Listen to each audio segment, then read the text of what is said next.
Okay. Uh, so today's song, I thought I'd just give you a wee. Oh, let me move this closer. I thought I'd just give you a wee overview of what the hell today's piece of music was, because it was quite abstract and quite strange. If you've heard it, you're probably thinking, "What is wrong with Marty? Is he all right?" Pardon me. I should probably edit that out, but I'm not going to. So I thought it might be fun or interesting or silly, or it'll kill a few hours anyway. Sure, we're in a pandemic and we've got nothing better to do, so I might as well kill the time some way. I'll do a wee video here and show you how I made this piece of music. Maybe it'll be interesting to people who are into this sort of thing. So I started out with a couple of instruments, and they were the default instruments I have set up in Ableton. Actually, are my grand piano instrument, and my synth, which is here, Module Air synth. I only got this very recently from a software company called Full Bucket Audio. But this is a really cool wee app. I haven't really delved into it very much actually, but basically it's kind of, as you can see, it looks very much like a sort of modular synth where you can add different modules into these slots and route them different ways and control their controls in different ways, and you can have all sorts of loveliness going on. It comes with a bunch of presets, and the presets are okay, but there's not very many presets actually. There's only like a few. But anyway, the one that I have set up on default is this nice kind of jumpy polysynth thing. So I'm just going to let you hear a wee bit of that for a second. One day, yeah, there we go. Just this nice filter sweep thing, and then it jumps down again. But it's kind of like there's two filter sweeps at the same time. Or there's two filters, two oscillators and two filters at the same time, and they're at different settings from each other, so they sort of swell in different ways. Anyway, that's a nice wee app. I need to delve into that a bit more when I get time. But when I first open Ableton and I open an empty project, I have like a default project set up, which is Module Air and grand piano, and then a bunch of empty voice tracks. And the idea is, I nearly always, the idea is basically that whenever I'm starting a new song, I have a couple of things ready to go. So the voice tracks are usually handy because it just saves me time having to like create loads of tracks. And then the synth and the piano are really handy because it's a quick and handy way for me to just hear notes. Like if I want to reference a pitch, I can just turn the piano on and go, oh, right, well, let's, if I just start singing something, I go, what key am I singing in? I don't know what key I'm singing in. Well, let's just hit a note on the piano. Oh, okay, well, that's C. So anyway, I end up using these two instruments quite a lot in my Song a Day for Year songs because they're just there. They're just set up and they're the default songs. They're the default instruments that are set up. So today what I thought I would do was I would start with I would leave these two synths sitting there as they are, and I thought what might be nice would be to create some drums. So I thought, I really like the 707 drum kit. It's just so simple, but it's really clear and it cuts through really nicely. And most like 80s music has a 707 somewhere. Like the 707 kind of like is less popular than the 808 or 909 for electronic music, but 707 just has a really nice cheesy sort of sound to it that I really like, and I like the way it sits in the mix. So I started with a 707, and I literally, this track here that I'm highlighting here, this one, whoop, I started with this was the very first thing I recorded. Let's just have a quick listen to this.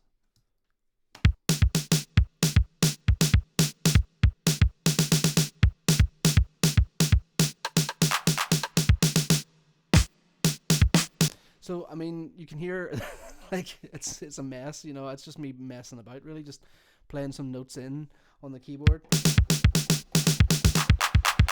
was just playing stuff, and I thought I think it'll be just fun to like just play some beats, and not really. Initially I had a tempo set, and I initially had the tempo set at 115 BPM, and I thought, yeah, that's a good tempo, and I was like, listening to the click, and hold on a second. If I just turn it off a second, just that click, right? 2, 3, 4, 1, 2, 3, 4. I was initially gonna play some drums over that click, like That was kind of what I had in mind. And then as soon as I started playing the drums, I was just like, nah, I'm just gonna play whatever feels right and whatever falls out of my fingers, and I don't give a shit if it's in time or not. I just really wanted to just let myself go. And what I thought would be fun then, as soon as I recorded that little drum track, I thought, well, what might be nice is if I get the piano and the synth and any other kind of instruments, things that make notes, things that have melody or pitch. I thought, well, I'll get them to play in time with the drum track. So the clever thing I kind of came up with then was to send the MIDI information that's coming out of this track. So those, as you can see, those notes there, all that stuff there. If I double click that, you can see all the note information. So that's basically all the times. They're all the buttons I hit. You can see all my awful playing and see how out of time it is from the actual metronome of the song. So I thought what would be quite fun is if I took that track and I copied it across and put it on top of the instruments that are playing, so that the instruments would play the same notes at the same time.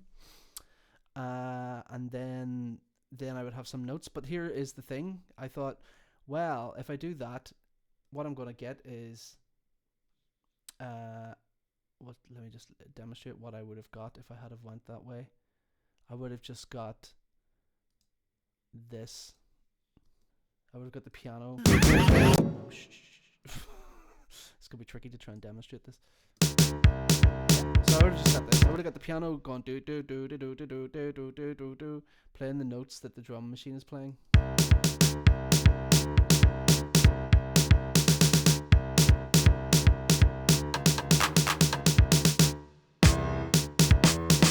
So that's quite fun, but I didn't want that. I wanted something more ridiculous and elaborate. So what I did instead was I created a master MIDI track, which is this thing up here called All the Notes. And I copied this track here, this drum track. I copied it up to here, same notes up here.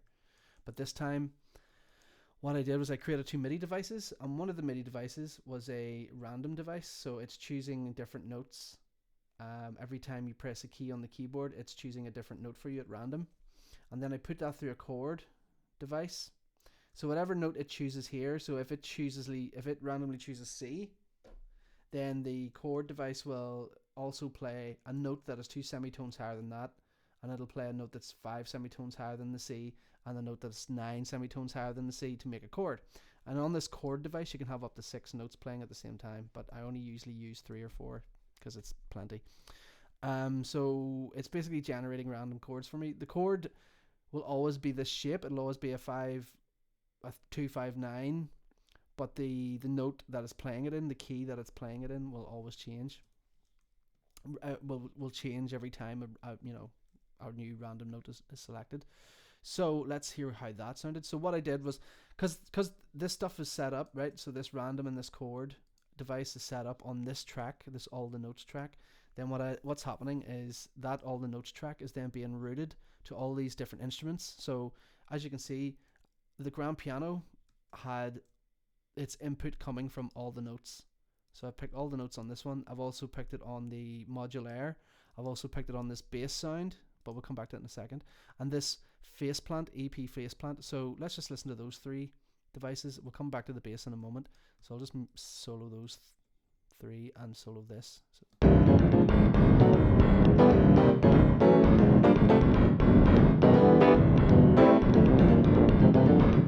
So the notes of this was originally a drum track. The notes are now triggering chords on those 3 different instruments at the same time. And the nice thing is, every time I play this, it chooses different notes with the random.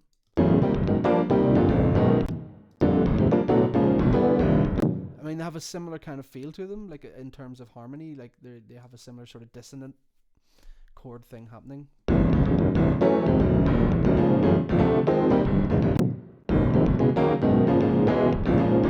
And like, the funny thing about this is whenever I finish the song, right, and I go, right, that's it, I'm done, and I bounce the song out and I say, right, export audio, and I export your audio out, and that's you completely finishing the song. whatever Ableton at that particular point generates, whatever the random thing generates there, is what you get in your final piece of music.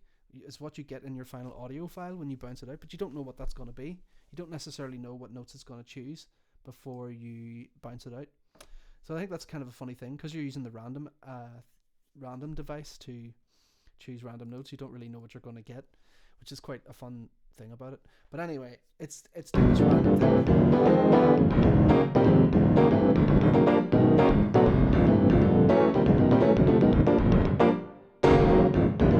which I, at that point when I'd sort of done this with the drum kit and those 3 instruments,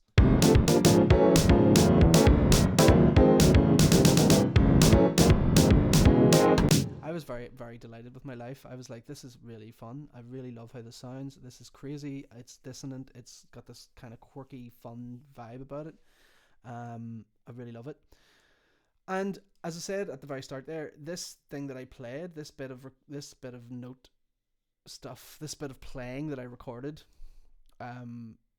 was completely random. Like, it really was just me going blah blah blah, and I was completely out of time from the metronome and everything. But I really liked it when it was being triggered, when all the other instruments were being triggered at the same time. It just sounded really cool.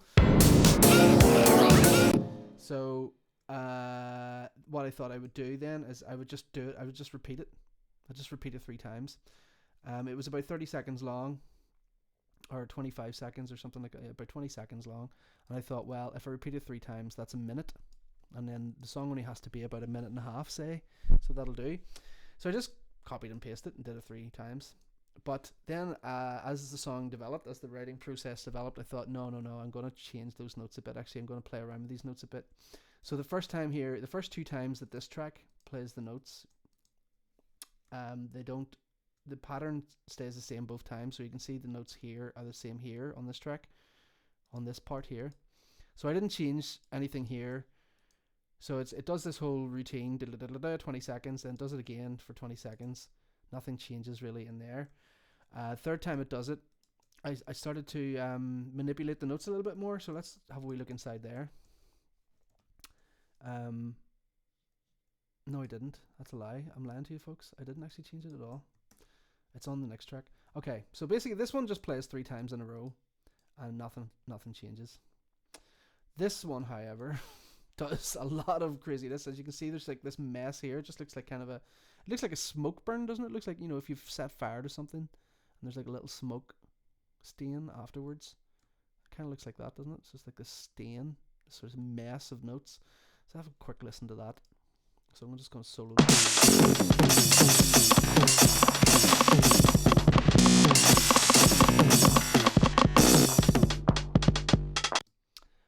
So what's going on there was a mix of things. So we had the original track, as I said, the notes that were there from the previous track. Basically, this track here, highlighted in blue, was originally just a copy of this track here. It was just the same notes and everything. I just copied and pasted onto this track, and then I went in and added some more notes. And how I did that was kind of a mix of different things. So I knew I wanted it to be very glitchy and random and chaotic, so I was just kind of grabbing things randomly and like copying and pasting them and things like this, just like moving things around and going blur, blur, blur, blur, like that, and creating these very random note clusters, I guess. And then there's another thing you can do with Ableton. So I was grabbing note clusters like this, for example, like a little section, and then copying it across like this to a different part of the song. But while it was still highlighted yellow like this, I can change the length of it. So I can stretch it out to be longer like this. So basically that means it's slower, or I can compress it to make it faster, so the notes will be even faster. So I was doing things like that, basically. Oops, my startup disk is almost full. And just basically, yeah, it was just a mess. Like I was grabbing little sections and then like cutting them over here and then stretching them out, or making them smaller, making them more glitchy, etc., and that was about 10 or 15 minutes of just noodling about and having a bit of a laugh, really, with this particular screen, and just like copying and pasting notes. Here you can see an example of where I've like where I've I don't know why my hard drive is running out of space, but that's a bit worrying. Probably because I'm recording all this. Anyway, yeah, so here you can see an example of what I've done. I've grabbed some notes and I've copied them across, then I've shrunken them down, and then I've copied them across again and shrunken those down, and copied those across again and shrunken those down. So we're getting this like trail effect. So you can hear this like it gets faster and faster. So like tick tick tick tick kind of effects. I like those kind of trails and those kind of like glitchy repetition things that sort of sound like. Here's a really good example of it here, down here, this one here. Actually, I'm going to play that back, and I'm just going to solo that particular one bit because I do quite like it. So you can hear it's a rim shot on a 909. So let's just hear that one little section of notes here.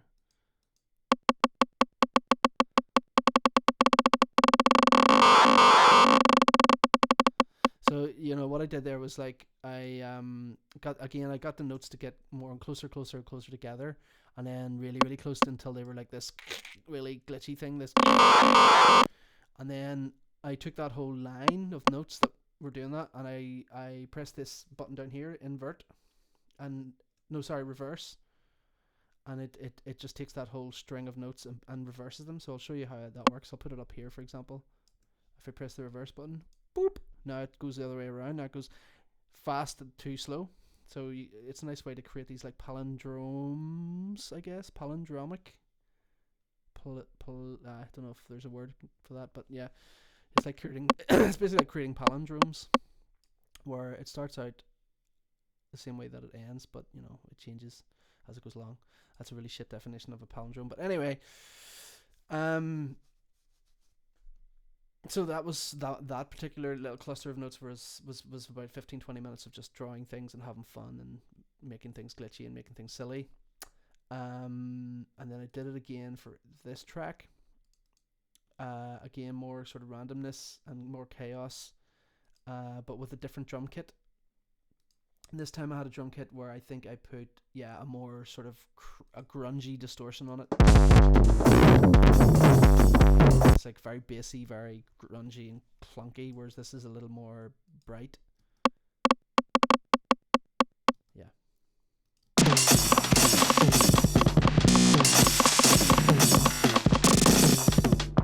So it's all very chaotic and robotic and like, you know, sort of electronic music meltdown sort of thing happening there that I'm quite fond of.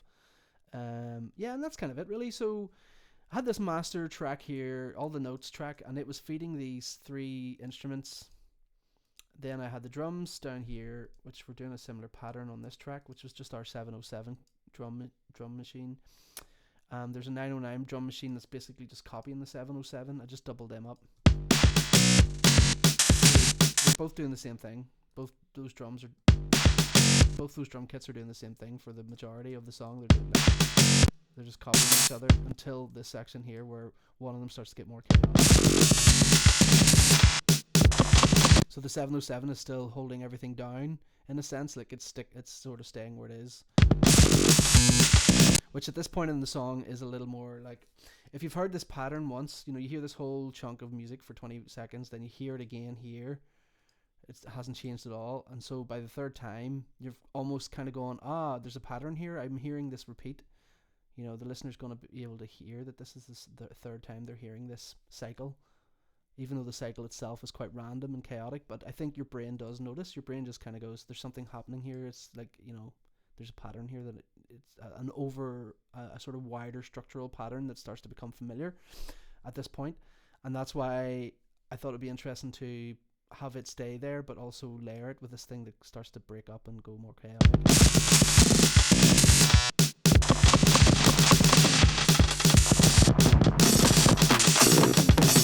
And basically that wasn't enough, so I just decided to add in a third drum kit that was a lot more grungier down.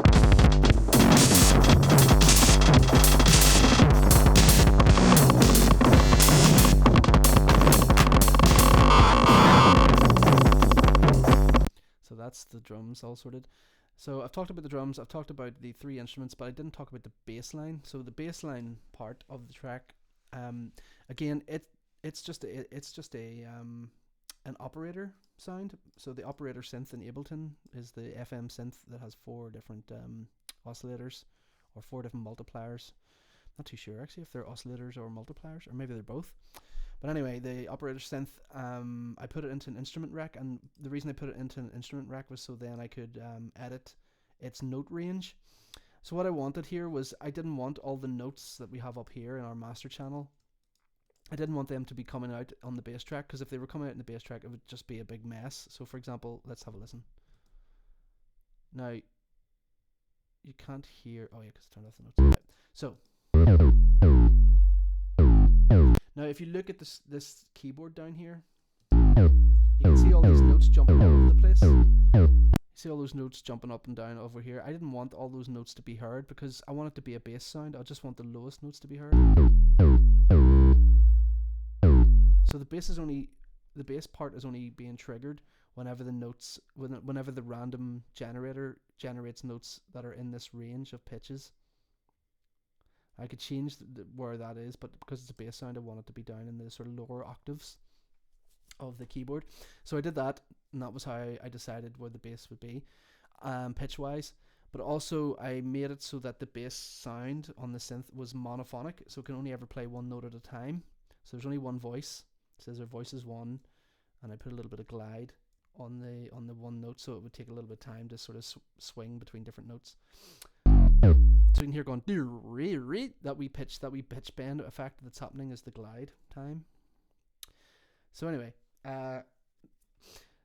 so that's basically it. You know, the bass sound, I wanted that character of it only coming in now and again on these low notes. And so what we had then was this. I'll let you hear the instruments all on their own.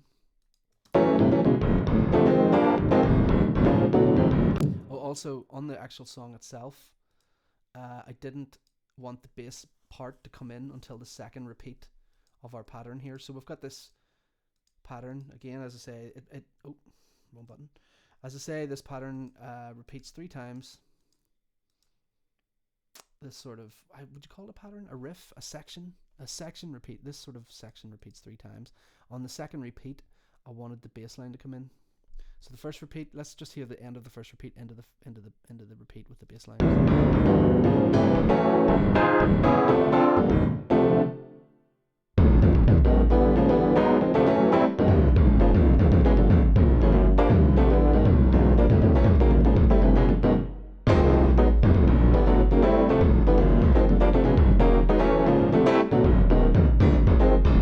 So you can hear that, and you can see as well, if you look at these notes down here, just watch these notes, you can see that. I'll play that section again. So here, the bass line hasn't come in yet. Okay,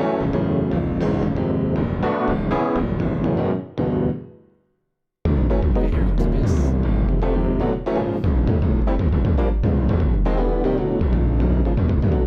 So the bass only sounds whenever the notes are in this range, and so it only ever comes in every now and again, which I quite like. It creates a randomness, it creates a sense of unpredictability about the bass part, but also I think it's nice to not just have the same notes played across all instruments all the time. I think that's what's nice about it. I could have maybe took that further, actually, now that I've said that.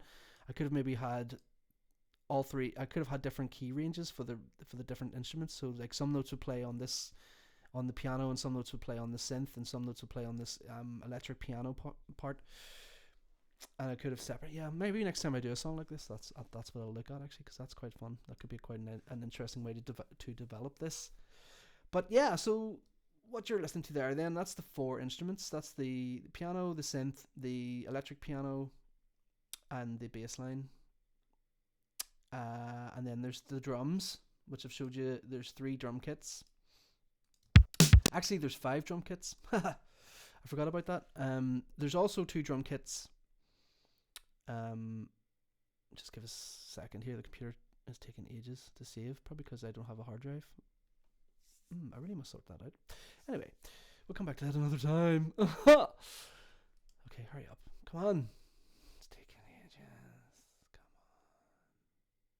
on. Please, come on. Okay, it's not. There we go. Right, so there's 2 more drum kits. And these particular drum kits are receiving the random notes from our master drum. Sorry, excuse me. These 2 drum kits are receiving notes from the master channel up here. So in other words, they're not just playing these notes.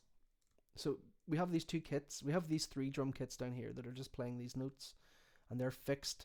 Those 3 drum kits are fixed to playing those fixed notes that are in their tracks there. Yeah, they don't play any other notes. But these 2 drum kits, they play all the random notes that this thing is spitting out. So this is like the master channel. It's like spitting out random notes and random chords, and these 2 drum machines are responding to those random notes and random chords. So let's have a listen to what's going on there with the 2 drum machines that are receiving the random stuff.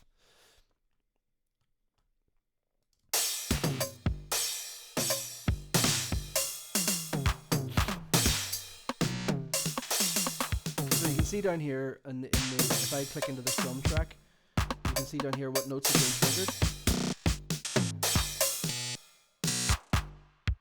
So again, like the bass line, quite often you're not actually hitting any of the drums, because the drums are only like these samples here. There's only like 10 or 12 sounds. What's that, like 4, 6, 9, 10, 11, 12. There's 12 drum hits. I think there's actually more. There's 13, 14, 15 drum hits on this particular drum kit. And so the random notes that are being generated aren't always hitting the actual drum hits, the actual drum samples. So you can see the yellow notes are actually missing the drum samples in that thing. So that creates, again, that's similar to the bass line, that it's not always playing all the time. There's times where there's space in between the notes, and yeah, so that's happening on both those kits. And that's the thing. So there's 5 drum kits.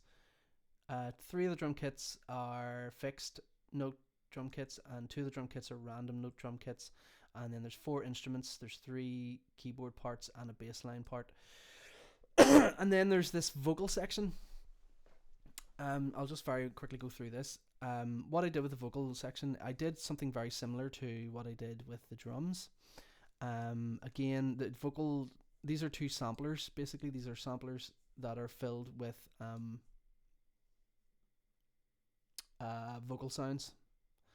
And the vocal sounds are just noises I recorded myself, just going like, yeah, huh, and sort of doing like James Brown-esque kind of grunts and stuff in response to like a groovy beat or something.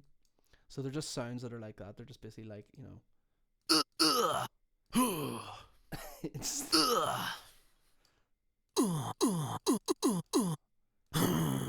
all that kind of stuff. It's literally just like grunting noises and stuff. And what I've done is I've routed the master channel thing here, the master all the notes channel, into those. I should stop pressing the save button. I keep randomly hitting the save button it's just a force of habit. But every time I do, the whole computer locks down. So while we wait for the next few seconds, on those vocals, so what I did was I recorded my vocals doing those noises. Basically, like, it was one track of me just going, yeah, and you can see here, this is the original audio. All these like these are all like, you know, these are all the little noises I was making. And what I did was I sliced that up into a sampler, or into this drum rack. And so each slice is an individual grunt noise or whatever. So I think there's like 23 of them, I think, in this particular drum rack. And again, they're being triggered. The notes in this drum rack, the samples in this drum rack, are being triggered by the master channel up here. So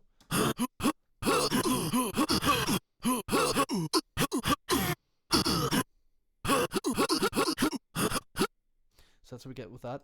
The other one, the second one, is the same thing again, but the notes, it's a different vocal take. So this time I was doing much higher pitched kind of yelps and shouts and grunts and things. So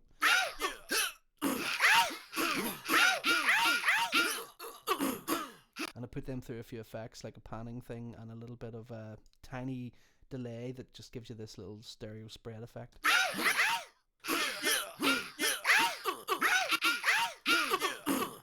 I mean, as I say again, like, every time I hit play on this, it's going to be different.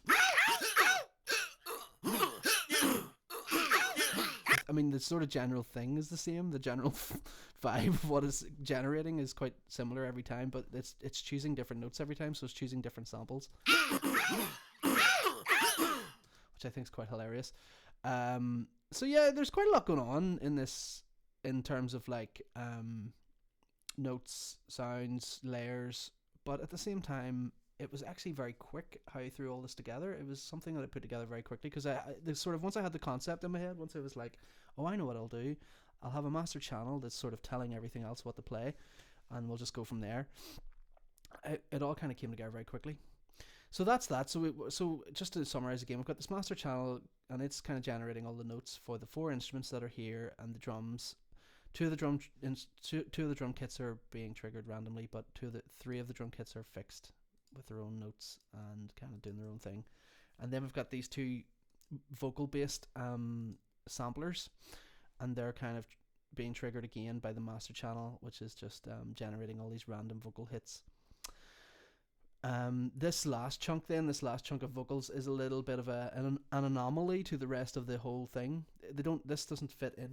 This section doesn't fit in quite as neatly with the whole conceptual layout of everything else, because everything else kind of is all tied together in terms of like the notes are all linked together, and they're all coming from this one master channel, this one sort of source.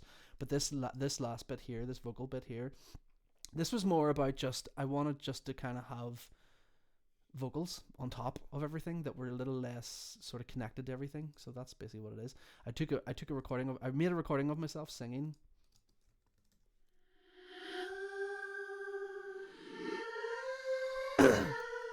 Just a little sort of jingle thing. I'll let you.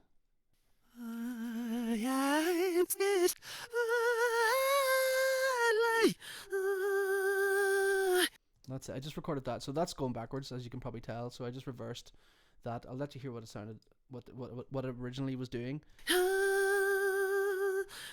love takes me higher.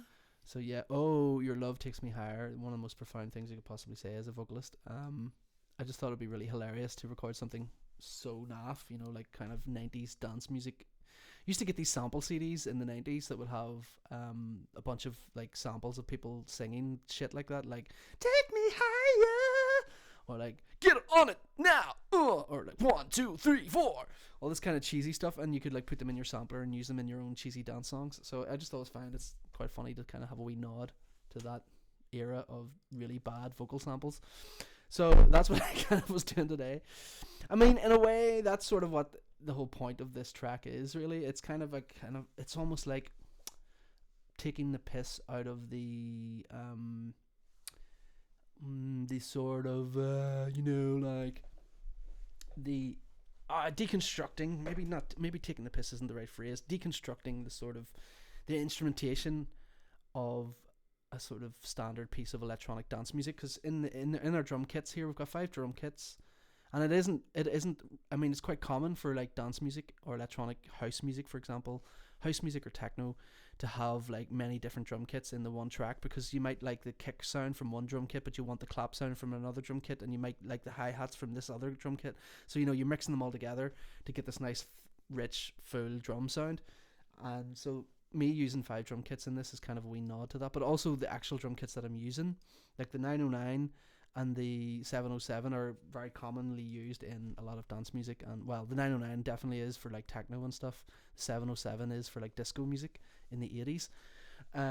So I'm using all the kind of elements that would make up a sort of an electronic dance song or a disco song or a house music song, but I'm kind of deconstructing them in the sense that I'm just making the instruments play very ridiculous music, like very complicated, very stupidly complicated and dissonant, chaotic stuff, and because I want to, and I kind of find that stuff a bit of fun, it's just a bit of crack really in the end.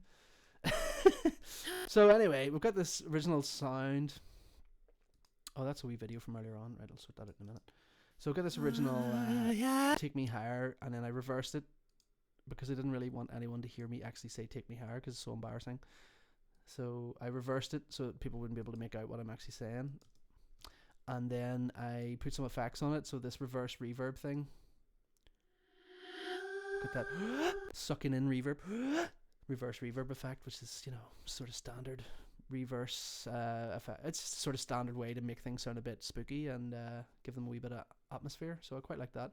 And then what I did with that track was I sliced it up into a sampler. So we have this. Now what's going on here is really quite fun, and I love it. Is basically I've taken this recording here, right? So let's listen to that. But I've sliced it up into 9 different slices, and each slice is a little portion of that recording.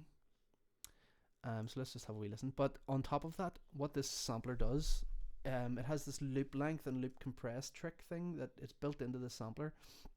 When you start to play around with these controls here, you get these lovely little glitchy things happening. So, and then if you turn up the release quite high, you get these nice little fading tails. So what you kind of do is you basically turn something that was originally a sort of sample, just a simple voice sample, is now turned into this kind of glitch sort of pad thing.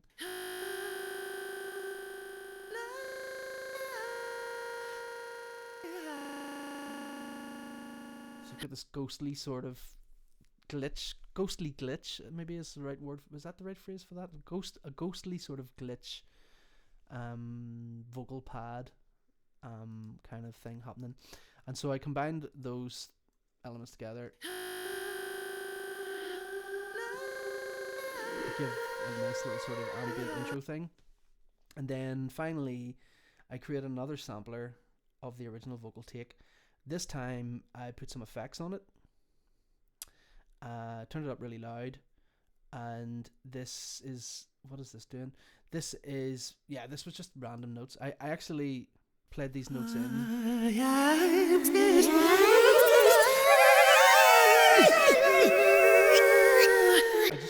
I just played these notes in live myself, as you can probably tell, because it's just sort of messing about. And I really like the way that whenever you started these notes staggered from each other, the actual sample kind of ends in the staggered way as well. So you get this like staggered kind of starting and ending.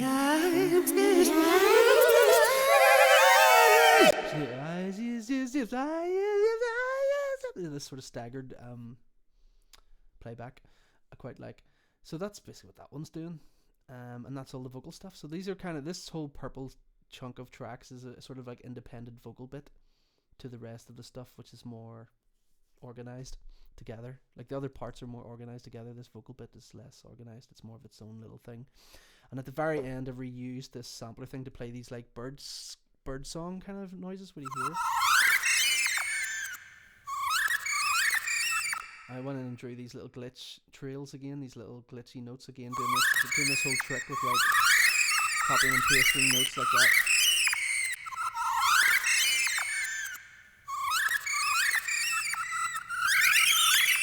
And it's funny because you can't really hear most of the notes because it takes a little while for the sound to actually kick off. But it still has the same effect of having these little clusters, these little high-pitched clusters of notes. And that's it. That's the entire song explained, and I hope I didn't bore the absolute whole of most of yous there. There you go. Hope you enjoyed. Bye bye.